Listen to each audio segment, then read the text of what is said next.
प्रेम से बोलिए शंकर भगवान की जय। हर हर महादेव की जय। हर हर महादेव, घर घर महादेव। गुरु भाई बहना, मैं एक कथा सुनाने जा रही हूँ। इस कथा को पूरा सुनिए और रहस्य जानिए। आधी नहीं, आधी सुनने में शिव गुरु का अपमान होती है और पूरा सुनने में ज्ञान होती है। इसलिए कथा को पूरा सुनिए और रहस्य जानिए। हर हर महादेव, घर घर महादेव। गुरु भाई बहना, एक सरोवर नदी था। नदी था तो नदी के किनारे एक भगवान का मंदिर था, भोलेनाथ का।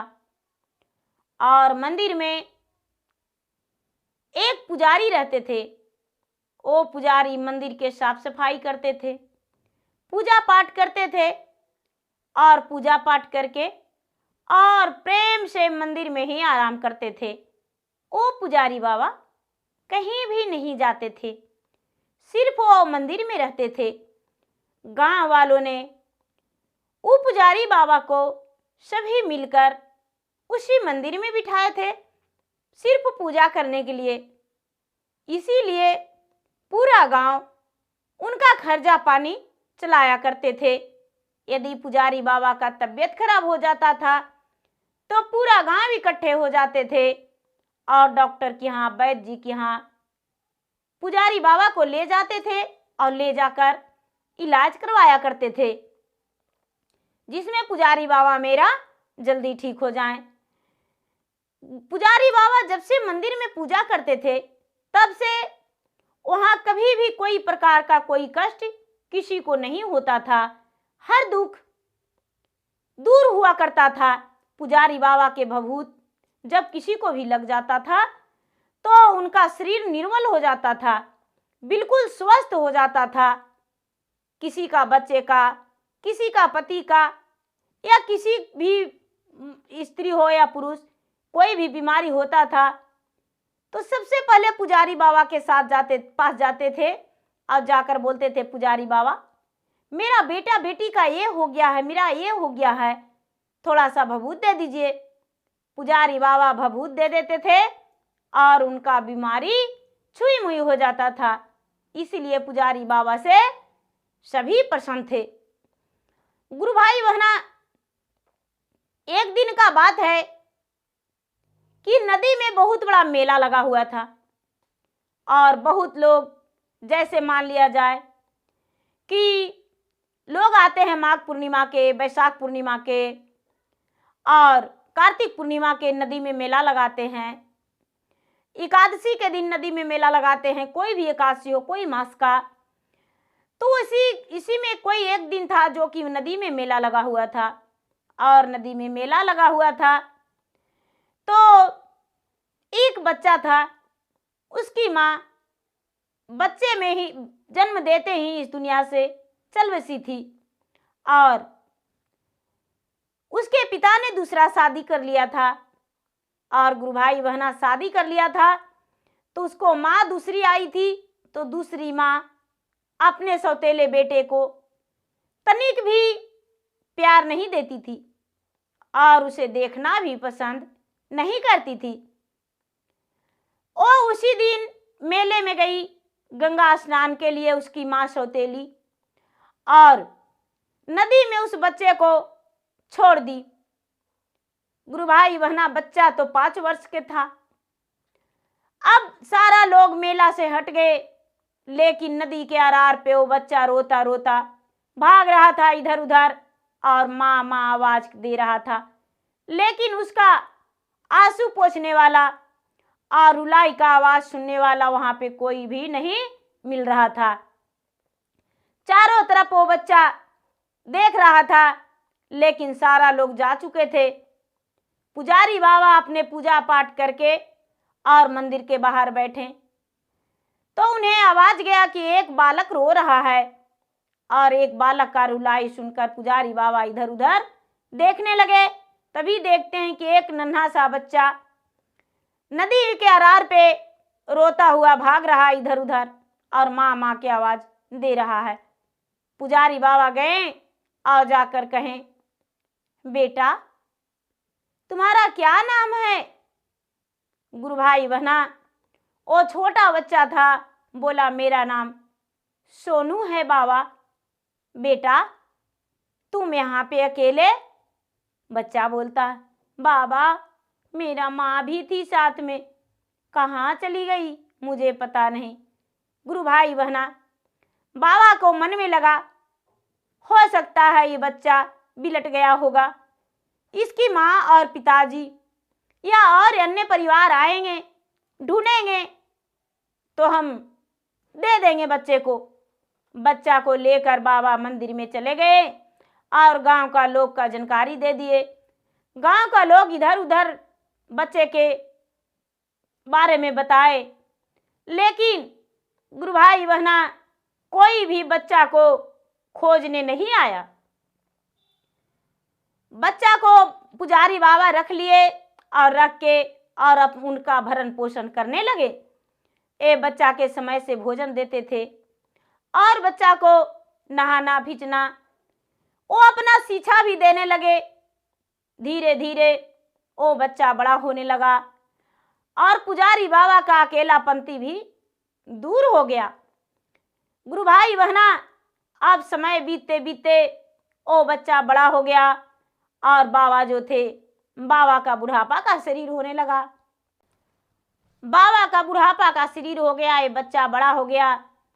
ये क्या करता था कि अपने माता पिता और गुरु मान के बाबा को प्रतिदिन पांव दबाता था और मंदिर को साफ सफाई करता था।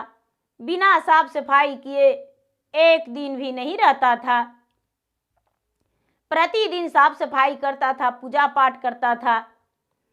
गुरु भाई बहना और भगवान ये बच्चा पे बड़े प्रसन्न थे। इसका पूजा पाठ से भगवान खुश थे और ये बच्चा के मन में कोई नहीं आस्था, ये निर्छल भावना से भगवान को पूजा करता था।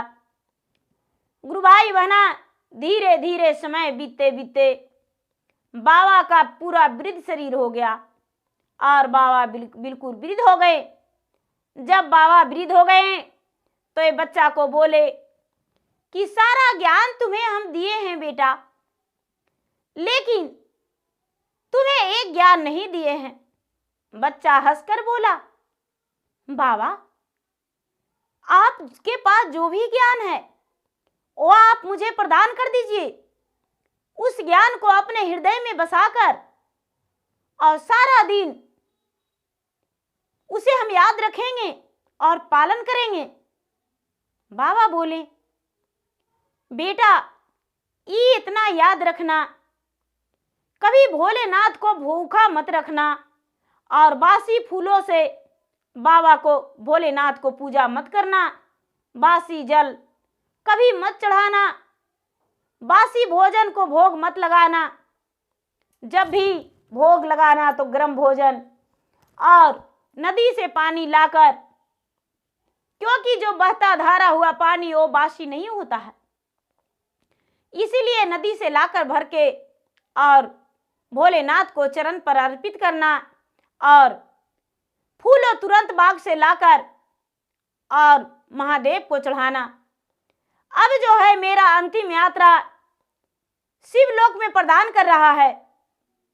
इतना कह के और ओ पुजारी बाबा का आत्मा निकल गया और आत्मा निकल जाने के बाद ये बच्चा बालक जो था वो बाबा बाबा कह के रोने लगा, पटकने लगा, गिड़गिड़ाने लगा। लेकिन गुरु भाई बहना नदी के अरार पे था और नदी के इस तरफ गांव पड़ता था। नदी के इस तरफ गांव पड़ता था।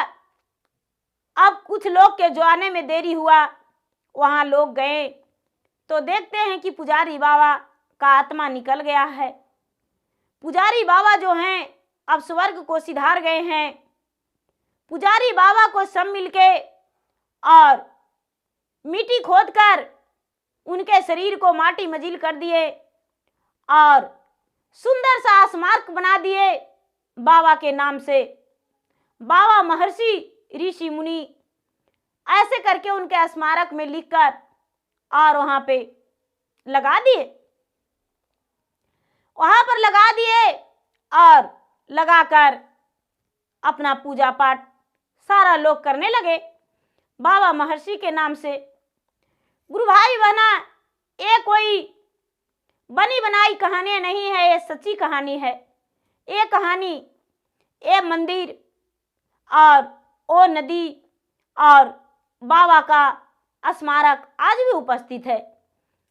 गुरु भाई बहना, अब तो बाबा नहीं, बिल्कुल अकेला ये बच्चा रहने लगा और सारा गांव वाला इनका भोजन की व्यवस्था, वस्त्र का व्यवस्था सारा गांव वाला मिलकर इनका करने लगे और मंदिर का पुजारी यही बालक बन गया सोनू। धीरे धीरे समय बीतता गया, समय बीतता गया। गुरु भाई बहना, आ गया बरसात का मौसम। कई वर्ष से ये बच्चा पूजा कर रहा था और नदिया में जोरों का बाढ़ आ गया। जब जोरों का बाढ़ आ गया तो इस तरफ का व्यक्ति इस तरफ नहीं हो पा रहे थे और ये जो बच्चा था बालक भूखा रह रहा था, सिर्फ स्नान करके और जल का भगवान का भोग लगा रहा था और जल पीकर खुद को रह रहा था और रात दिन यही जाप रहा था, ओम नमः शिवाय, ओम नमः शिवाय, ओम नमः शिवाय। हे भगवान, आप कैसे भूखे रहेंगे? ओम नमः शिवाय, ओम नमः शिवाय। आज तो एक दिन बीत गया, मैं तो भूखा हूं तो कोई बात नहीं, लेकिन ओम नमः शिवाय, ओम नमः शिवाय, मैं आपका भोजन कैसे लगाऊं? ओम नमः शिवाय, ओम नमः शिवाय। मैं तो व्यस्त हूँ, मैं तो बेबस हूँ, मैं तो उस पार जाकर भी आपके लिए भोजन नहीं ला सकता हूँ और नहीं लोग आ सकते हैं। ओम नमः शिवाय, ओम नमः शिवाय। इनका पल पल ओम नमः शिवाय, ओम नमः शिवाय याद रट रहे थे ये सेवक सोनू और बाबा को बार बार मन में ही कर रहे थे कि आप भी भूखे हैं, मैं तो हूं तो कोई बात नहीं। अब इनका चिंता सताए जा रहा था कि भोलेनाथ मेरा भूखा है, करूं तो क्या करूं? 3 दिन बीत गया, 5 दिन बीत गया, धीरे धीरे धीरे धीरे गुरु भाई बहना 7 दिन बीत गया। बिना अन्न जल के बालक 10 दिन बीत गया। 11वां दिन भगवान भोलेनाथ कहते हैं क्यों, बच्चा तो अपना प्राण त्याग देगा, आहा मर जाएगा, क्या करूं? उसे तो भोजन देने के लिए जाना कर पड़ेगा मुझे। और भगवान क्या किए कि एक थैली में सारा सामान भर लिए, दाल, चावल, आटा, सब्जियां, तेल, मसाला, चीनी, गुड़, दूध और भर के और भोलेनाथ एक सेठ जी के नौकर के रूप धर लिए और जाकर कहने लगे, सोनू तुम्हारे लिए मैं लेकर आया हूं, सेठ जी भेजे हैं, नाव चढ़ के आया हूं, थोड़ा सा धारा ठंडा हुआ था और तुम्हारे लिए मैं ये सब व्यवस्था करके लाया हूं, लो भगवान को भोग लगा देना और तुम भी भोजन कर लेना। गुरु भाई बहना, ये सब सामान पाकर सोनू सोचता है कि सेठ जी बड़े दयावान हैं, मेरे लिए ये सब भेज दिए हैं, बड़े खुशी का बात है।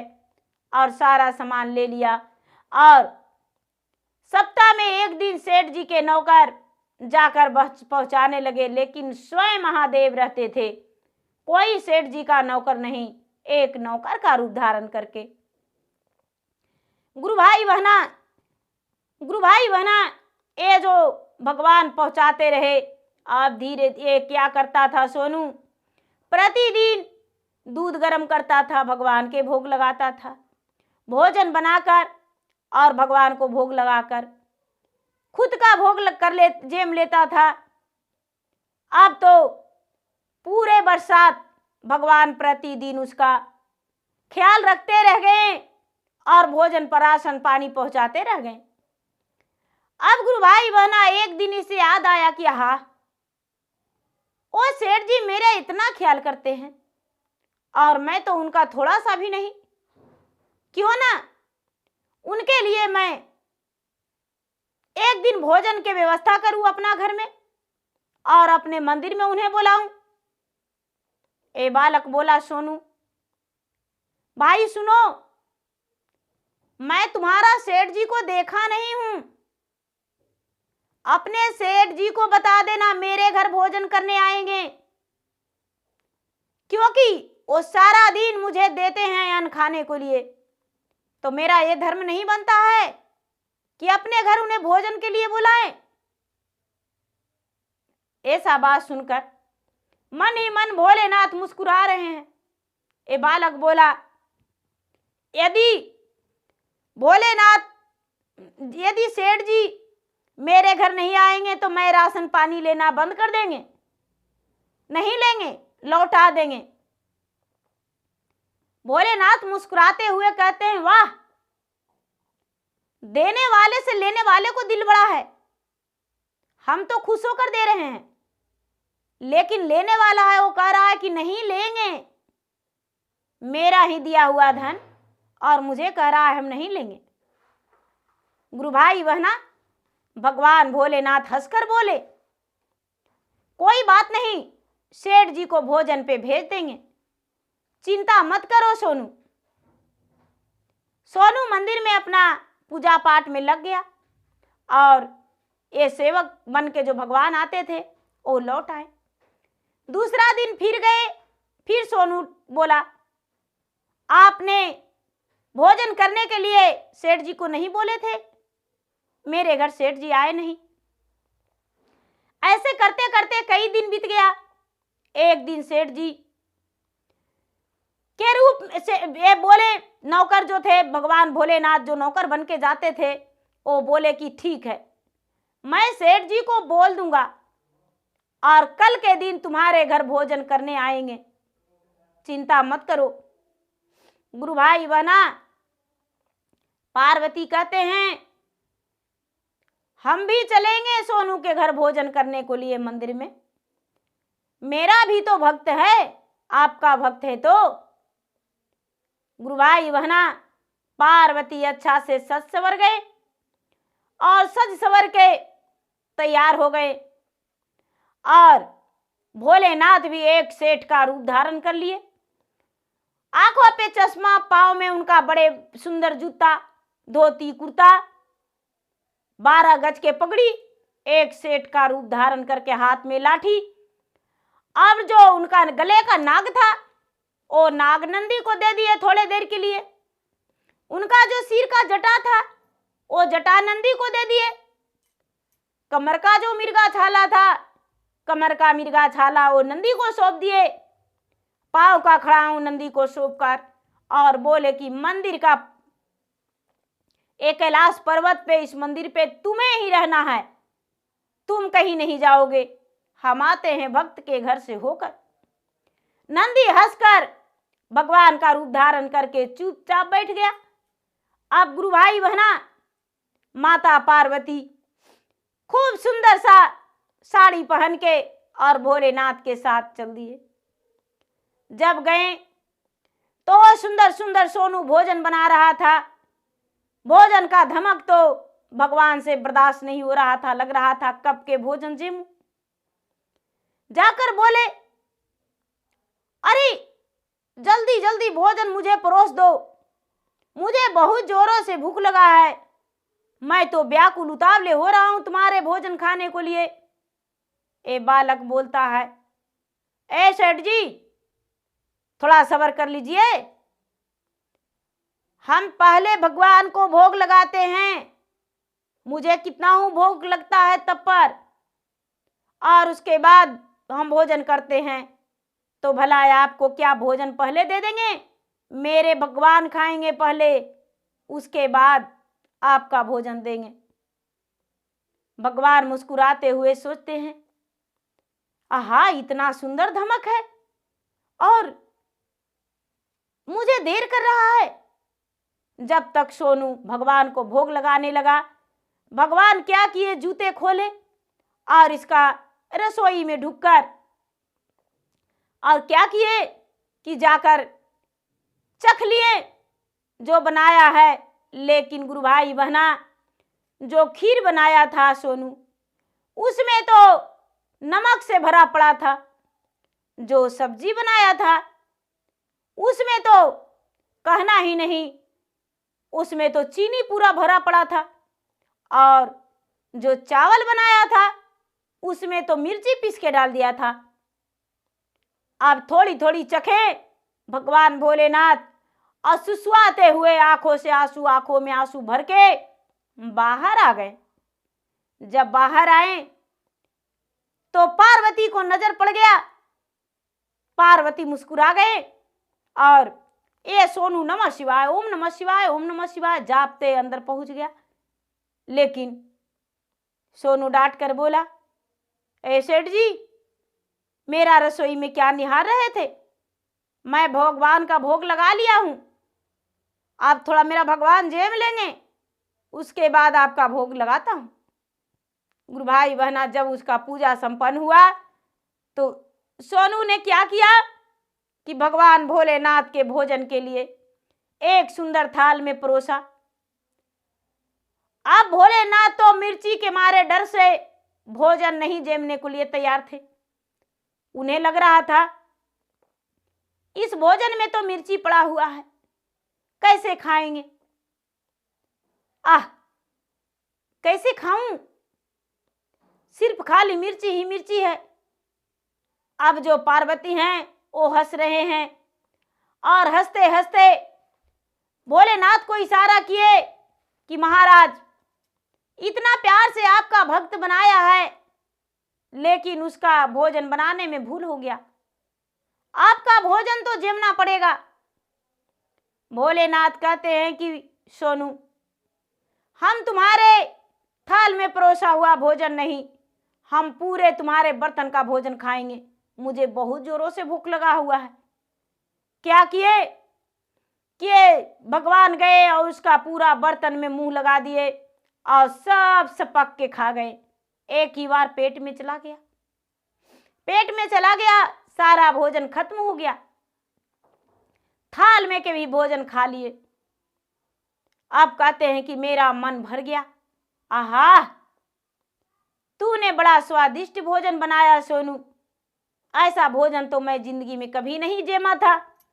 ये भोजन पाकर मैं तो धन्य हो गया।